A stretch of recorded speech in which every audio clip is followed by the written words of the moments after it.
लीजिए सुनिए मुंशी प्रेमचंद के लिखे कथा संग्रह मानसरोवर 5 की कहानी एक्ट्रेस मेरी यानी समीर गोस्वामी की आवाज में। रंगमंच का पर्दा गिर गया। तारा देवी ने शकुंतला का पार्ट खेलकर दर्शकों को मुग्ध कर दिया। जिस वक्त वो शकुंतला के रूप में राजा दुष्यंत के सम्मुख खड़ी ग्लानि वेदना और तिरस्कार से उत्तेजित भावों को आग्नेय शब्दों में प्रकट कर रही थी, दर्शक वृंद शिष्टता के नियमों की उपेक्षा करके मंच की ओर उन्मत्तों की भांति दौड़ पड़े थे और तारा देवी का यशोगान करने लगे थे। कितने ही तो स्टेज पर चढ़ गए और तारा देवी के चरणों पर गिर पड़े। सारा स्टेज फूलों से पट गया। आभूषणों की वर्षा होने लगी। यदि उसी क्षण मेनका का विमान नीचे आकर उसे उड़ा न ले जाता तो कदाचित उस धक्कम धक्के में 10-5 आदमियों की जान पर बन जाती। मैनेजर ने तुरंत आकर दर्शकों की गुण ग्राहकता का धन्यवाद दिया और वादा किया कि दूसरे दिन फिर यही तमाशा होगा। तब लोगों का मोहोन्माद शांत हुआ, मगर एक युवक उस वक्त भी मंच पर खड़ा रहा। लंबा कद था, तेजस्वी मुद्रा, कुंदन का सा रंग, देवताओं का सा स्वरूप, गठी हुई देह, मुख से एक ज्योति सी प्रस्फुटित हो रही थी। कोई राजकुमार मालूम होता था। जब सारे दर्शक बाहर निकल गए तो उसने मैनेजर से पूछा, क्या मैं तारा देवी से एक क्षण के लिए मिल सकता हूं? मैनेजर ने उपेक्षा के भाव से कहा, हमारे यहां ऐसा नियम नहीं है। युवक ने फिर पूछा, क्या आप मेरा कोई पत्र उसके पास भेज सकते हैं? मैनेजर ने उसी उपेक्षा भाव से कहा, जी नहीं, क्षमा कीजिए, ये भी हमारे नियमों के विरुद्ध है। युवक ने और कुछ न कहा, निराश होकर स्टेज के नीचे उतर पड़ा और बाहर जाना ही चाहता था कि मैनेजर ने पूछा, जरा ठहर जाइए, आपका कार्ड? युवक ने जेब से कागज का एक टुकड़ा निकालकर कुछ लिखा और दे दिया। मैनेजर ने पुर्जे को उड़ती हुई निगाह से देखा। कुंवर निर्मलकांत चौधरी, OBE। मैनेजर की कठोर मुद्रा कोमल हो गई। कुंवर निर्मलकांत शहर के सबसे बड़े रईस और ताल्लुकदार, साहित्य के उज्ज्वल रत्न, संगीत के सिद्धहस्त आचार्य, उच्च कोटि के विद्वान, 8-10 लाख सालाना के नफेदार, जिनके दान से देश की कितनी ही संस्थाएं चलती थीं, इस समय एक शुद्र प्रार्थी के रूप में खड़े थे। मैनेजर अपने उपेक्षा भाव पर लज्जित हो गया। विनम्र शब्दों में बोला, क्षमा कीजिएगा, मुझसे बड़ा अपराध हुआ। मैं अभी तारा देवी के पास हुजूर का कार्ड लिए जाता हूं। कुंवर साहब ने उसे रुकने का इशारा करके कहा, नहीं, अब रहने दीजिए, मैं कल 5 बजे आऊंगा। इस वक्त तारा देवी को कष्ट होगा, ये उनके विश्राम का समय है। मैनेजर, मुझे विश्वास है कि वो आपकी खातिर से इतना कष्ट सहर्ष सह लेंगी। मैं 1 मिनट में आता हूं। किंतु कुंवर साहब अपना परिचय देने के बाद अब अपनी आतुरता पर संयम का पर्दा डालने के लिए विवश थे। मैनेजर की सज्जनता का धन्यवाद दिया और कल आने का वादा करके चले गए। तारा एक साफ सुथरे और सजे हुए कमरे में मेज के सामने किसी विचार में मग्न बैठी थी। रात का वो दृश्य उसकी आंखों के सामने नाच रहा था। ऐसे दिन जीवन में क्या बार बार आते हैं। कितने मनुष्य उसके दर्शनों के लिए विकल हो रहे थे। सब एक दूसरे पर फटे पड़ते थे। कितनों को उसने पैरों से ठुकरा दिया था। हाँ, ठुकरा दिया था, मगर उस समूह में केवल एक दिव्य मूर्ति अविचलित रूप से खड़ी थी। उसकी आंखों में कितना गंभीर अनुराग था, कितना दृढ़ संकल्प। ऐसा जान पड़ता था मानो उसके दोनों नेत्र उसके हृदय में चुभे जा रहे हैं। आज फिर उस पुरुष के दर्शन होंगे या नहीं, कौन जानता है। लेकिन यदि आज उनके दर्शन हुए तो तारा उनसे एक बार बातचीत किए बिना न जाने देगी। ये सोचते हुए उसने आईने की ओर देखा। कमल का फूल सा खिला था। कौन कह सकता था कि ये नव विकसित पुष्प 35 बसंतों की बहार देख चुका है। वो कांति, वो कोमलता, वो चपलता, वो माधुर्य किसी नवयौवना को लज्जित कर सकता था। तारा एक बार फिर हृदय में प्रेम का दीपक जला बैठी। आज से 20 साल पहले एक बार उसको प्रेम का कटु अनुभव हुआ था। तब से वो एक प्रकार का वैधव्य जीवन व्यतीत करती रही। कितने प्रेमियों ने अपना हृदय उसकी भेंट करना चाहा था, पर उसने किसी की ओर आंख उठाकर भी न देखा था। उसे उनके प्रेम में कपट की गंध आती थी। मगर आज उसका संयम उसके हाथ से निकल गया। एक बार फिर उसे हृदय में उसी मधुर वेदना का अनुभव हुआ जो 20 साल पहले हुआ था। एक पुरुष का सौम्य स्वरूप उसकी आंखों में बस गया, हृदय पट पर खिंच गया। उसे वो किसी तरह भूल न सकती थी। उसी पुरुष को उसने मोटर पर जाते देखा होता तो कदाचित उधर ध्यान भी न करती, पर उसे अपने सम्मुख प्रेम का उपहार हाथ में लिए देखकर वो स्थिर न रह सकी। सहसा दाई ने आकर कहा, बाई जी, रात की सब चीजें रखी हुई हैं, कहिए तो लाऊं? तारा ने कहा, नहीं, मेरे पास कोई चीज लाने की जरूरत नहीं। मगर ठहरो, क्या क्या चीजें हैं? एक ढेर का ढेर तो लगा है बाई जी, कहाँ तक गिनाऊं? अशर्फियां हैं, ब्रूचेज, बाल के पिन, बटन, लॉकेट, अंगूठियां सभी तो है। एक छोटे से डिब्बे में एक सुंदर हार है, मैंने आज तक वैसा हार नहीं देखा। सब संदूक में रख दिया है। अच्छा, वो संदूक मेरे पास ला। दाई ने संदूक लाकर मेज पर रख दिया। उधर एक लड़के ने एक पत्र लाकर तारा को दिया। तारा ने पत्र को उत्सुक नेत्रों से देखा। कुंवर निर्मलकांत, OBE। लड़के से पूछा, ये पत्र किसने दिया? वो तो नहीं जो रेशमी साफा बांधे हुए थे? लड़के ने केवल इतना कहा, मैनेजर साहब ने दिया है, और लपका हुआ बाहर चला गया। संदूक में सबसे पहले डिब्बा नजर आया। तारा ने उसे खोला तो सच्चे मोतियों का सुंदर हार था। डिब्बे में एक तरफ एक कार्ड भी था। तारा ने लपक कर उसे निकाल लिया और पढ़ा, कुंवर निर्मलकांत। कार्ड उसके हाथ से छूटकर गिर पड़ा। वो झपट कर कुर्सी से उठी और बड़े वेग से कई कमरों और बरामदों को पार करती हुई मैनेजर के सामने आकर खड़ी हो गई। मैनेजर ने खड़े होकर उसका स्वागत किया और बोला, मैं रात की सफलता पर आपको बधाई देता हूं। तारा ने खड़े खड़े पूछा, कुंवर निर्मलकांत क्या बाहर है? लड़का पत्र देकर भाग गया, मैं उससे कुछ पूछ न सकी। कुंवर साहब का रुक्का तो रात ही तुम्हारे चले जाने के बाद मिला था, तो आपने उसी वक्त मेरे पास क्यों न भेज दिया? मैनेजर ने दबी जबान से कहा, मैंने समझा तुम आराम कर रही होगी, कष्ट देना उचित न समझा। और भाई, साफ बात यह है कि मैं डर रहा था कहीं कुंवर साहब को तुमसे मिलाकर तुम्हें खो न बैठूं। अगर मैं औरत होता तो उसी वक्त उनके पीछे हो लेता। ऐसा देवरूप पुरुष मैंने आज तक नहीं देखा। वही जो रेशमी साफा बांधे खड़े थे तुम्हारे सामने, तुमने भी तो देखा था। तारा ने मानो अर्धनिद्रा की दशा में कहा, हाँ, देखा तो था। क्या वो फिर आएंगे? हाँ, आज शाम 5 बजे को। बड़े विद्वान आदमी हैं और इस शहर के सबसे बड़े रईस। आज मैं रिहर्सल में ना आऊंगी, ये कहती हुई तारा वहां से चली गई। कुंवर साहब आ रहे होंगे।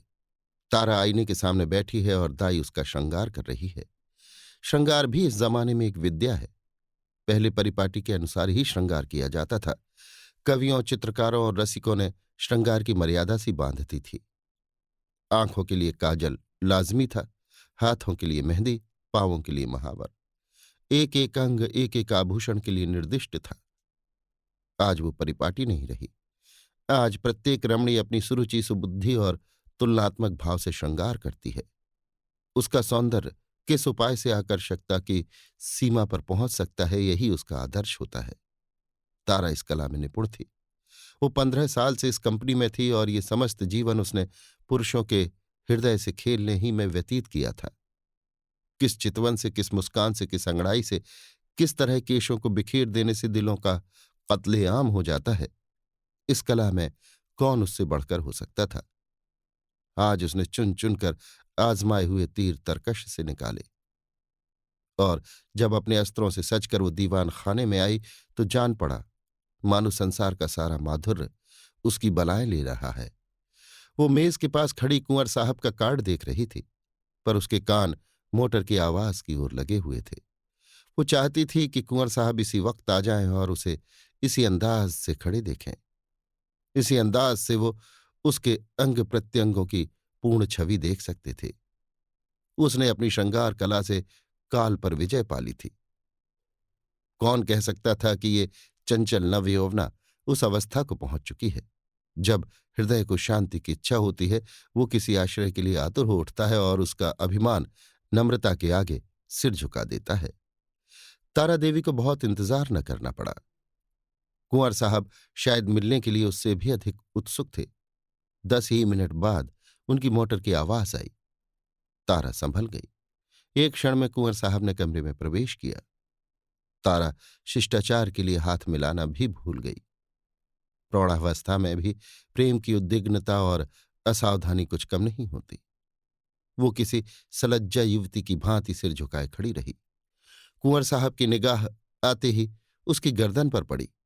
वो मोतियों का हार जो उन्होंने रात भेंट किया था वहां चमक रहा था। कुंवर साहब को इतना आनंद और कभी न हुआ था। उन्हें एक क्षण के लिए ऐसा जान पड़ा मानो उनके जीवन की सारी अभिलाषाएं पूरी हो गई। बोले, मैंने आपको आज इतने सवेरे कष्ट दिया, क्षमा कीजिएगा। ये तो आपके आराम का समय होगा।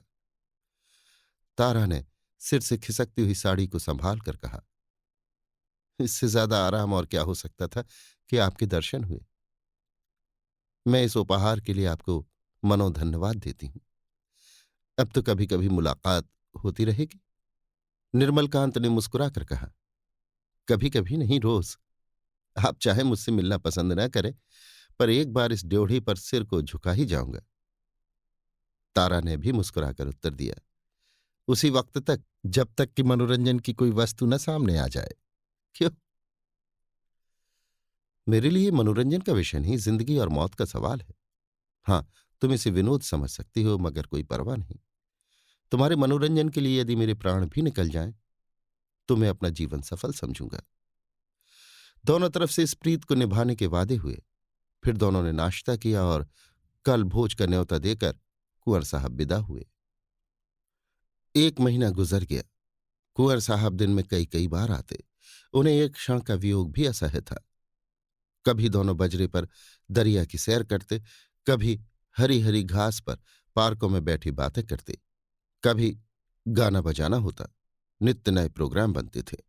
सारे शहर में मशहूर था कि ताराबाई ने कुंवर साहब को फांस लिया और दोनों हाथों से संपत्ति लूट रही है। पर तारा के लिए कुंवर साहब का प्रेम ही एक ऐसी संपत्ति थी जिसके सामने दुनिया भर की दौलत हे थी। उन्हें अपने सामने देखकर उसे किसी वस्तु की इच्छा न होती थी। मगर 1 महीने तक इस प्रेम के बाजार में घूमने पर भी तारा को वो वस्तु न मिली जिसके लिए उसकी आत्मा लोलुप हो रही थी। वो कुंवर साहब से प्रेम की, अपार और अतुल प्रेम की, सच्चे और निष्कपट प्रेम की बातें रोज सुनती थी, पर उसमें विवाह का शब्द न आने पाता था। मानो प्यासे को बाजार में पानी छोड़कर और सब कुछ मिलता हो। ऐसे प्यासे को पानी के सिवा और किस चीज से तृप्ति हो सकती है? प्यास बुझने के बाद संभव है और चीजों की तरफ उसकी रुचि हो, पर प्यासे के लिए तो पानी सबसे मूल्यवान पदार्थ है। वो जानती थी कुंवर साहब उसके इशारे पर प्राण तक दे देंगे, लेकिन विवाह की बात क्यों उनकी जबान से नहीं निकलती? क्या इस विषय का कोई पत्र लिखकर अपना आशय कह देना असंभव था? फिर क्या वो उसे केवल विनोद की वस्तु बनाकर रखना चाहते हैं? ये अपमान उससे न सहा जाएगा। कुंवर के एक इशारे पर वो आग में कूद सकती थी, पर यह अपमान उसके लिए असह्य था। किसी शौकीन रईस के साथ वो इससे कुछ दिन पहले शायद 1-2 महीने रह जाती और उसे नोच खसोट कर अपनी राह लेती, किंतु प्रेम का बदला प्रेम है। कुंवर साहब के साथ वो ये निर्लज्ज जीवन न व्यतीत कर सकती थी। उधर कुंवर साहब के भाई बंद भी गाफिल न थे। वे किसी भांति उन्हें ताराबाई के पंजे से छुड़ाना चाहते थे। कहीं कुंवर साहब का विवाह ठीक कर देना ही एक ऐसा उपाय था जिससे सफल होने की आशा थी, और यही उन लोगों ने किया। उन्हें ये भय तो न था कि कुंवर साहब इस एक्ट्रेस से विवाह करेंगे। हाँ, ये भय अवश्य था कि कहीं रियासत का कोई हिस्सा उसके नाम कर दें या उसके आने वाले बच्चों को रियासत का मालिक बना दें। कुंवर साहब पर चारों ओर से दबाव पड़ने लगे। यहां तक कि यूरोपियन अधिकारियों ने भी उन्हें विवाह कर लेने की सलाह दी।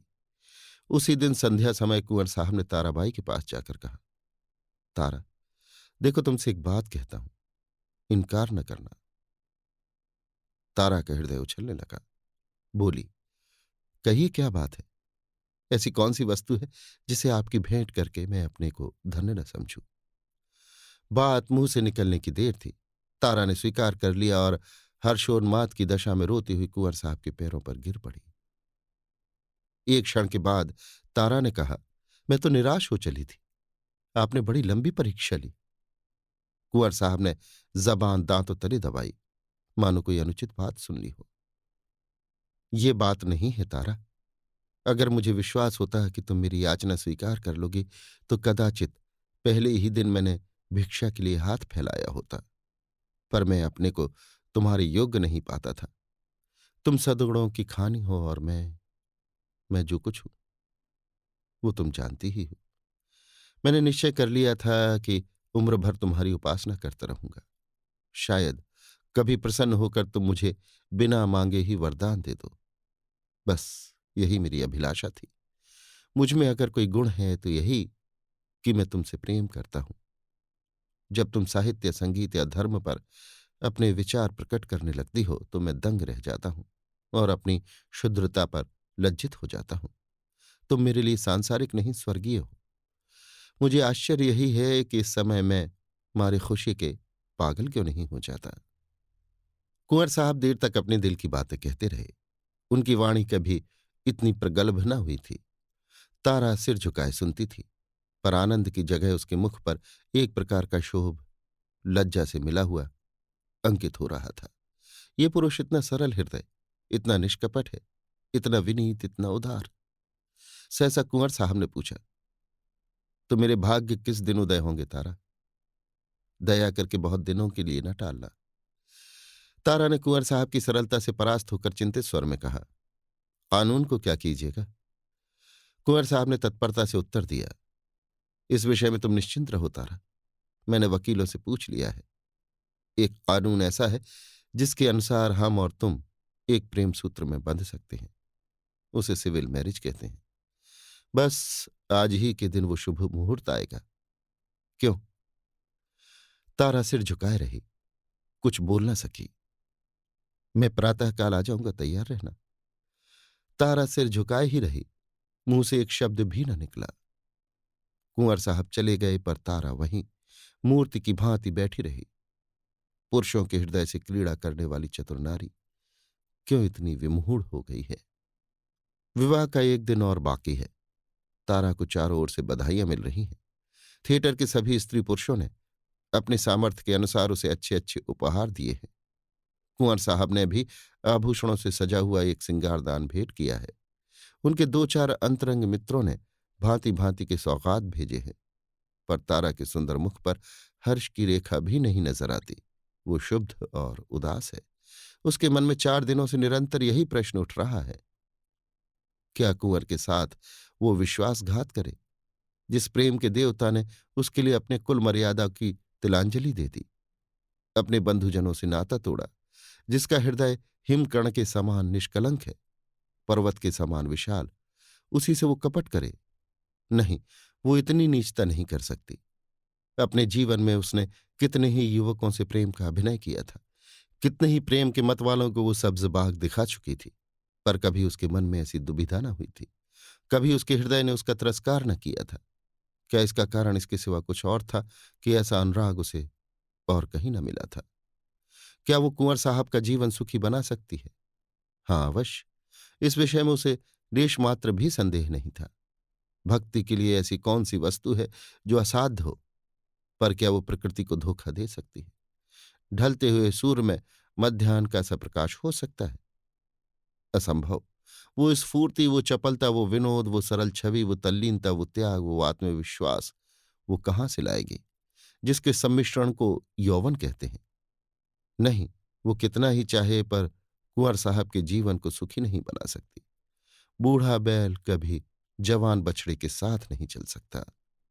आह, उसने ये नौबत ही क्यों आने दी? उसने क्यों कृत्रिम साधनों से, बनावटी सिंगार से कुंवर को धोखे में डाला? अब इतना सब कुछ हो जाने पर वो किस मुंह से कहेगी कि मैं रंगी हुई गुड़िया हूं, जवानी मुझसे कब की विदा हो चुकी, अब केवल उसका पदचिह्न रह गया है। रात के 12 बज गए थे। तारा मेज के सामने इन्हीं चिंताओं में मग्न बैठी हुई थी। मेज पर उपहारों के ढेर लगे हुए थे, पर वो किसी चीज की ओर आंख उठाकर भी न देखती थी। अभी 4 दिन पहले वो इन्हीं चीजों पर प्राण देती थी। उसे हमेशा ऐसी चीजों की तलाश रहती थी जो काल के चिन्हों को मिटा सकें, जो उसके झिलमिलाते हुए यौवन दीपक को प्रज्वलित कर सकें। पर अब उन्हीं चीजों से उसे घृणा हो रही है। प्रेम सत्य है, और सत्य और मिथ्या दोनों एक साथ नहीं रह सकते। तारा ने सोचा, क्यों ना यहां से कहीं भाग जाए, किसी ऐसी जगह चली जाए जहां कोई उसे जानता भी ना हो। कुछ दिनों के बाद जब कुंवर का विवाह हो जाए तो वो फिर आकर उनसे मिले और ये सारा वृतांत उनसे कह सुनाए। इस समय कुंवर पर वज्राघात सा होगा। हाय, न जाने उनकी क्या दशा होगी। पर उसके लिए इसके सिवा और कोई मार्ग नहीं है। अब उसके दिन रो रो कर कटेंगे। लेकिन उसे कितना ही दुख क्यों न हो, वो अपने प्रियतम के साथ छल नहीं कर सकती। उसके लिए इस स्वर्गीय प्रेम की स्मृति, इसकी वेदना ही बहुत है। इससे अधिक उसका अधिकार नहीं। दाई ने आकर कहा, बाई जी चलिए कुछ थोड़ा सा भोजन कर लीजिए, अब तो 12 बज गए। तारा ने कहा, नहीं जरा भी भूख नहीं है, तुम जाकर खा लो। दाई, देखिए मुझे भूल ना जाइएगा, मैं भी आपके साथ चलूंगी। तारा, अच्छे अच्छे कपड़े बनवा रखे हैं ना? दाई, अरे भाई जी मुझे अच्छे कपड़े लेकर क्या करना है, आप अपना कोई उतारा दे दीजिएगा। दाई चली गई। तारा ने घड़ी की ओर देखा। सचमुच 12 बज गए थे। केवल 6 घंटे और हैं। प्रातःकाल कुंवर साहब उसे विवाह मंदिर में ले जाने के लिए आ जाएंगे। हाय भगवान, जिस पदार्थ से तुमने इतने दिनों से वंचित रखा वो आज क्यों सामने लाए? क्या ये भी तुम्हारी क्रीड़ा है? तारा ने एक सफेद साड़ी पहन ली, सारे आभूषण उतार कर रख दिए। गर्म पानी मौजूद था। साबुन और पानी से मुंह धोया और आईने के सम्मुख जाकर खड़ी हो गई। कहाँ थी वो छवि, वो ज्योति जो आंखों को लुभा लेती थी? रूप वही था, पर वो कांति कहाँ? क्या अब भी वो यौवन का स्वांग भर सकती है? तारा को अब वहां एक क्षण और रहना कठिन हो गया। मेज पर फैले हुए आभूषण और विलास की सामग्रियां मानो उसे काटने दौड़ने लगी। ये कृत्रिम जीवन असह्य हो उठा। खस की टट्टियों और बिजली के पंखों से सजा हुआ शीतल भवन उसे भट्टी के समान तपाने लगा। उसने सोचा, कहाँ भाग कर जाऊं? रेल से भागती हूं तो भागने न पाऊंगी। सवेरे ही कुंवर साहब के आदमी छूटेंगे और चारों तरफ मेरी तलाश होने लगेगी। वो ऐसे रास्ते से जाएगी जिधर किसी का ख्याल भी न जाए। तारा का हृदय इस समय गर्व से छलका पड़ता था। वो दुखी न थी, निराश न थी। वो फिर कुंवर साहब से मिलेगी, किंतु वो निस्वार्थ संयोग होगा। वो प्रेम के बनाए हुए कर्तव्य मार्ग पर चल रही है। फिर दुख क्यों हो और निराशा क्यों हो? सहसा उसे ख्याल आया, ऐसा न हो कुंवर साहब उसे वहां न पाकर शोक विवलता की दशा में कोई अनर्थ कर बैठे। इस कल्पना से उसके रोंगटे खड़े हो गए। एक क्षण के लिए उसका मन कातर हो उठा। फिर वो मेज पर जा बैठी और ये पत्र लिखने लगी।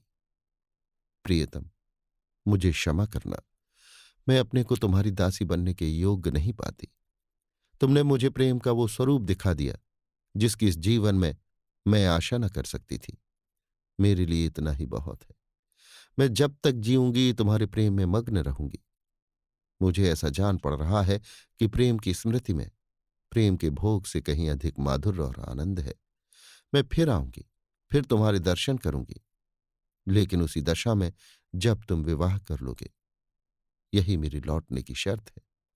मेरे प्राणों के प्राण, मुझसे नाराज न होना। ये आभूषण जो तुमने मेरे लिए भेजे थे, अपनी ओर से नववधू के लिए छोड़े जाते हूं। केवल वो मोतियों का हार जो तुम्हारे प्रेम का पहला उपहार है, अपने साथ लिए जाती हूं। तुमसे हाथ जोड़कर कहती हूं, मेरी तलाश न करना। मैं तुम्हारी हूं और सदा तुम्हारी रहूंगी।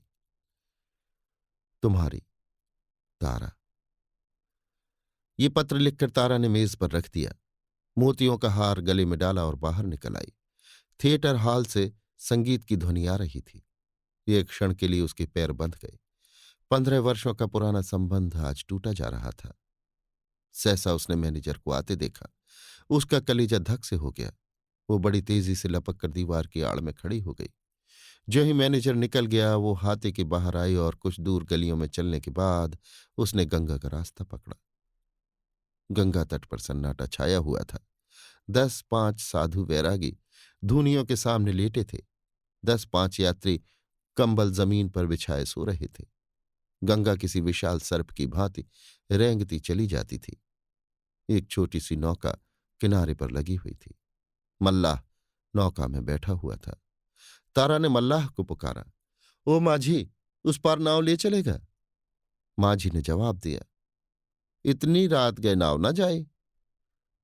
मगर दूनी मजदूरी की बात सुनकर उसने डांडा उठाया और नाव को खोलता हुआ बोला, सरकार उस पार कहाँ गई हैं? उस पार एक गांव में जाना है। मुदा इतनी रात गए कौनो सवारी शिकारी न मिली। कोई हर्ज नहीं, तो मुझे उस पार पहुंचा दो। माझी ने नाव खोल दी। तारा उस पर जा बैठी और नौका मंद गति से चलने लगी, मानो जीव स्वप्न साम्राज्य में विचर रहा हो। इसी समय एकादशी का चांद पृथ्वी के उस पार अपनी उज्ज्वल नौका खेता हुआ निकला और व्योम सागर को पार करने लगा। अभी आप सुन रहे थे मुंशी प्रेमचंद के लिखे कथा संग्रह मानसरोवर 5 की कहानी एक्ट्रेस मेरी यानी समीर गोस्वामी की आवाज में।